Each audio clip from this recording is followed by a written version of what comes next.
Hello everyone and welcome to today's lesson in POS 201, Introduction to Politics. We're going to be looking at international organizations in global politics. And again, I would just ask for your patience. I still haven't quite shaken this cold, and so I may be coughing occasionally during the presentation, for which I apologize.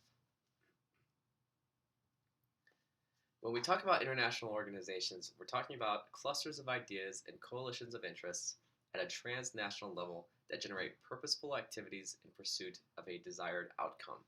What this means is these are essentially organizations that might operate within the context of various states, or they might not have any association with various states in the international system at all, but they work at a level above the state, okay, in the international arena to try to generate some kind of purposeful activity to try to generate in pursuit of some kind of common goal that they would like to see accomplished. Again, they operate at levels above individual states, so these organizations operate at a level above the United States, but it's important to suggest that this does not mean that they are more powerful than states, because typically states are going to be much more powerful than international organizations, but they're working at a level, generally in cooperation or at a level that is above the concerns of any one particular nation state, at more at an international level than at a national level. International regimes then incorporate one or more international organizations whose interests center around a particular issue or theme. So an international regime then consists of multiple international organizations that are cooperating with each other in pursuit of some type of political goal. What we see is that we have a lot of highly organized and systemic level, so international level cooperation, and this characterizes a lot of global politics, even in the absence of hierarchical rules. So we've talked about a lot about how we have anarchy in the international system. The expectation given that anarchy would be that we wouldn't necessarily be able to see a lot of cooperation, but in reality what we see is quite a bit of cooperation amongst both state and non-state actors, international organizations, even though we don't have a broad-based international government that tells these individuals what to do and how to cooperate with each other. So we have voluntary cooperation amongst these groups that is embedded in reciprocity. It's embedded in them constantly interacting, constantly cooperating with each other, learning how to trust each other, and moving forward to propagate some kind of goal. One example would be international human rights regimes. These share important norms and principles. They include many organizations. There are many organizations that cooperate with other international organizations in pursuit of human rights and protecting and securing human rights. And the United Nations certainly is one of these.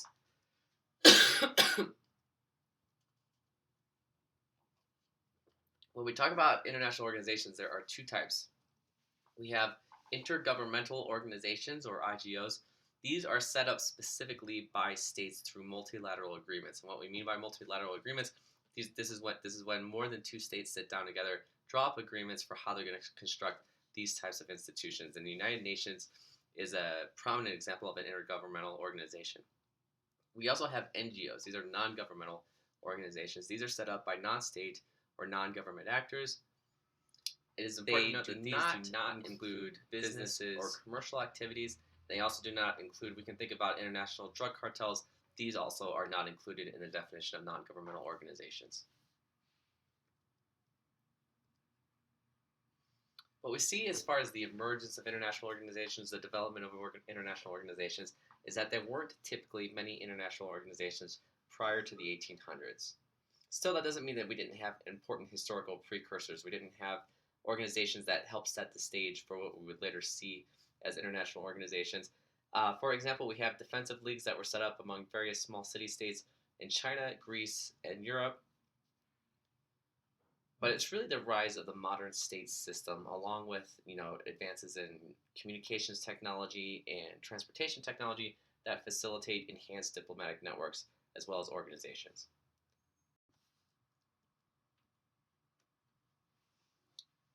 On the road to the emergence of international organizations, one of the most important developments is the Concert of Europe. This emerged immediately after the Napoleonic Wars, and it provides the initial basis for cooperation among European states in the 19th century. Essentially, the most powerful powers of Europe, the states of Europe, including United Kingdom, Russia, had collective ideas about shared responsibility, about how they were going to work together to put down potential threats to international stability in the system. When we look at intergovernmental organizations, these are the international organizations that were set up by states. The United Nations is the largest of all of these. It has nearly universal membership from all nation states in the world. And the League of Nations was a key predecessor. They had a vision of a peaceful order. Woodrow Wilson outlined 14 points to help maintain international peace and order following the First World War. This was set up and put into practice following the First World War, but it was attacked. It's been subsequently attacked by realists for being too idealistic, and nations trying to work together through this forum to cooperate for peace still did not prevent the Second World War from occurring, and the League of Nations was disbanded after the Second World War. What we had in its place was the emergence of the United Nations. The United Nations was developed with the cooperation of the Allies during the Second World War. Its most important organs are the Security Council and the General Assembly. We've discussed the function of the Security Council in the previous lecture that we've had for this class, but the General Assembly, when we talk about that, it's important to keep in mind that it's much weaker than the Security Council. There's no mechanism for enforcing resolutions of the General Assembly. So when we think about where power is concentrated in the United Nations, it is most certainly concentrated in the Security Council. The General Assembly has little force, little power to enforce the resolutions that come out of that governing body. When we look at the United Nations, we also have the UN Economic and Social Council. Its stated goals are to initiate studies and reports to formulate policy recommendations, and it extends over an enormous range of economic and social issues. This really is one of the primary functions of the United Nations. It constitutes more than 70% of the financial and human resources of the entire UN system.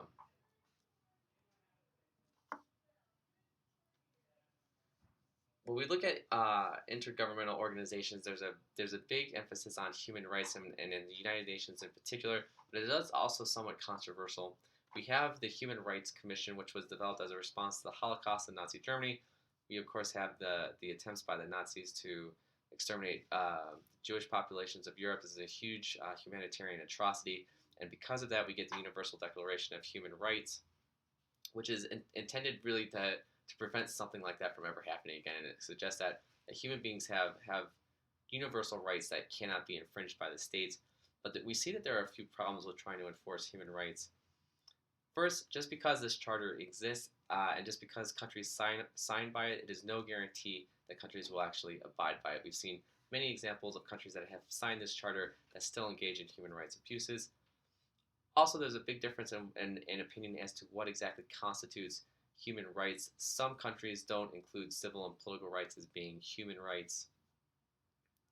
And the idea is that, and another problem is that the UN is also committed to the idea of sovereignty. Sovereignty being that states in the international system should not interfere in the domestic affairs of any one particular state.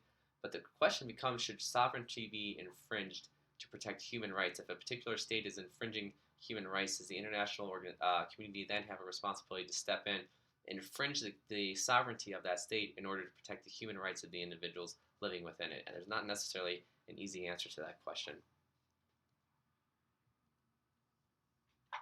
Within the UN, we also have the UN International Court of Justice.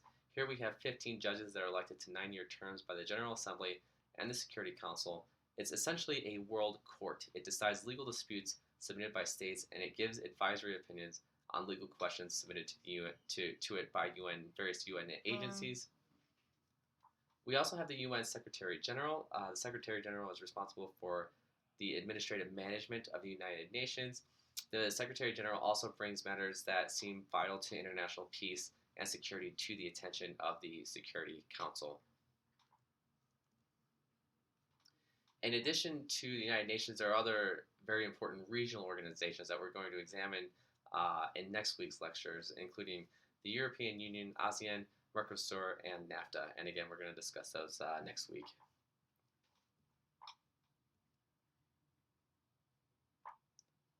Finally, we also need to discuss non-governmental organizations, or NGOs.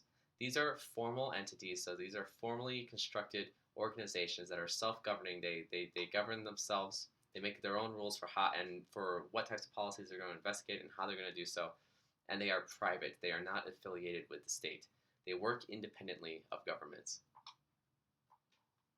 However, many NGOs have consultative status with the United Nations. This gives them special status. This gives them special access to some of the organs of the United Nations. There are more than 3,000 NGOs with consultative status with the United Nations. In order to have this consultative status, these organizations must have existed for at least 2 years. They must have an established physical headquarters someplace. They must have a democratic constitution. They must be nonprofit, and they must not have been established by governments. Okay, they must be private entities. When we look at NGOs, many have specific philanthropic or humanitarian purposes. These include both religious and secular groups. They include environmental groups, labor groups, peace groups, indigenous rights groups, etc. You can name just about any kind of cause you can think of, and there's probably some type of NGO that's dedicated to advancing that. Some examples of NGOs include Greenpeace, the World Council of Churches, Amnesty International, the Red Cross, and so on.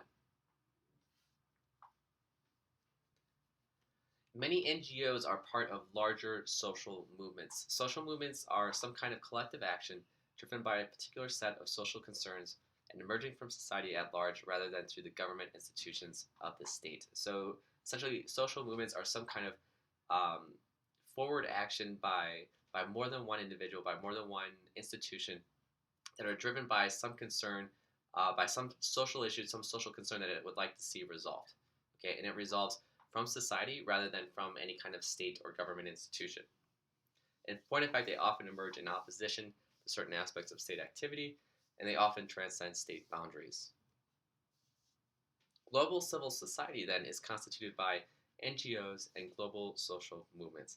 They are a sphere of international human association not mediated by the state. They are non-state organizations, international organizations that are engaged in trying to advocate for some type of political cause. Okay, so that's going to do it for this particular lecture. Do be sure to submit any questions over anything that you don't understand over the material, and also do be sure to take the quiz. Thanks.